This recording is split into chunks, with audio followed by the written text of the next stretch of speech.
Hello అందరికీ, ఎటువంటి హడావిడి లేకుండా సింపుల్గా టేస్టీగా చికెన్ గ్రేవీ కర్రీ ఎలా చేయాలో చూపించేస్తాను రండి. దీనికి ఎటువంటి టమాటా పేస్టులు, జీలకర్ర పేస్టులు ఇంకా అలాంటివి ఏం అవసరం లేదు. సింపుల్గా, చాలా సింపుల్గా ఉంటుంది. టేస్ట్ అయితే చాలా బాగుంటుంది. ఒకసారి ట్రై చేయండి. ఫస్ట్ ఆయిల్ వేసుకొని ఆయిల్ హీట్ అయిన తర్వాత ఒక 2 ఉల్లిపాయలు చిన్నవి తీసుకున్నాను.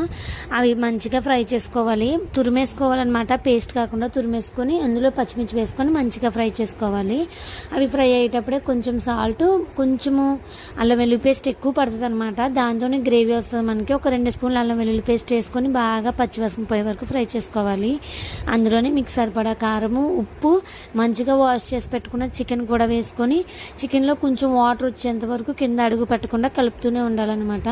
అందులోనే కొంచెం గరం మసాలా, అదే చికెన్ మసాలా, కొంచెం ధనియాల పొడి కూడా వేసుకొని మంచిగా ఫ్రై చేసుకొని ఇదంతా చికెన్ పట్టేలా ఫ్రై చేసుకోవాలి. కొంతసేపు మూత పెట్టుకుంటే ఇదంతా సెట్ అయిపోద్ది. నెక్స్ట్ మళ్ళీ ఒకసారి కలుపుకొని మంచిగా కొంచెం ఎంత గ్రేవీ కావాలనుకుంటున్నారో వాటర్ వేసుకోండి. చాలా సింపుల్గా ఒక హాఫ్ అన్ అవర్లో అయిపోద్ది. టేస్ట్ అయితే చాలా అంటే చాలా బాగుంటుంది అనమాట. మీకు నచ్చితే ఒక పొటాటో వేసుకోండి. చికెన్లో పొటాటో కాంబినేషన్ చాలా బాగుంటుంది.